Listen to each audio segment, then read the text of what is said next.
sesuai dengan arahan Pak Gubernur sebagai pemegang saham kami diminta menjadi off-taker.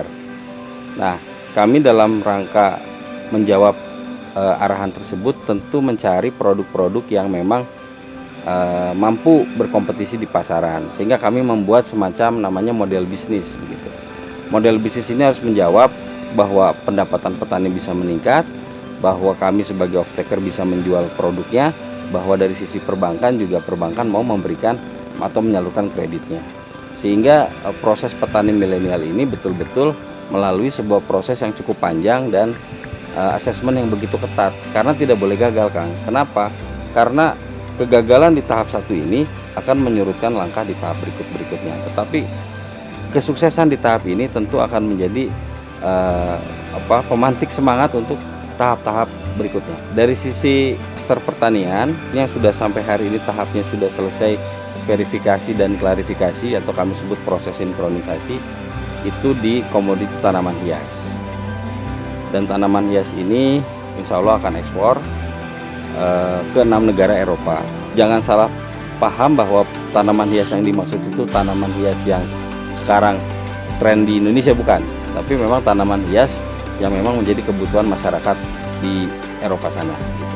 Kemudian dari sektor peternakan itu yang hampir selesai proses sinkronisasinya adalah dari klaster peternakan puyuh, burung puyuh. Nah, itu mudah-mudahan dalam 1-2 pekan ini bisa selesai dan bisa segera masuk ke proses pengajuan full. Kemudian dari sektor perikanan itu adalah ikan nila dan udang.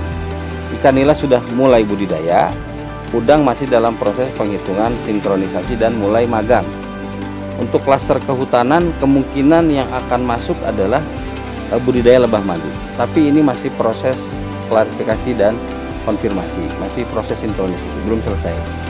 Dan terakhir klaster perkebunan.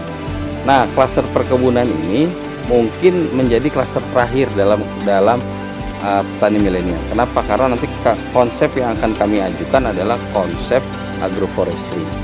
Kenapa konsep agroforestry yang kami ajukan? Karena di dalam keperkebunan itu hasil panennya itu lama, 2 tahun. Misalnya kopi gitu, kopi itu ditanam hari ini baru menghasilkan 2 tahun. Kan tidak mungkin petani milenial menunggu selama itu, sehingga kami buatkan konsep yang kami namakan agroforestry. Prinsipnya teknologi itu hadir untuk 2 hal. Yang pertama untuk meningkatkan produktivitas tani atau produktivitas hasil pertanian. Kemudian yang kedua, teknologi itu digunakan untuk menekan atau mengefisiensikan biaya. Jadi apabila ada teknologi yang bisa mencapai 2 tujuan tersebut, pasti akan kami gunakan gitu. Nah, di dalam greenhouse ini ada teknologi, yaitu teknologi drip irrigation atau infus, tetes ya, pengairan tetes. Yang paling penting dari petani itu adalah karakter, karena menjadi petani itu membutuhkan karakter. Pertama, semangat tinggi, pantang menyerah, teliti, telaten gitu kan. Kemudian juga sabar gitu. Dan yang paling penting dari semua itu adalah memiliki nyali yang besar. Ya, insya Allah saya yakin Indonesia akan hebat kalau petaninya hebat.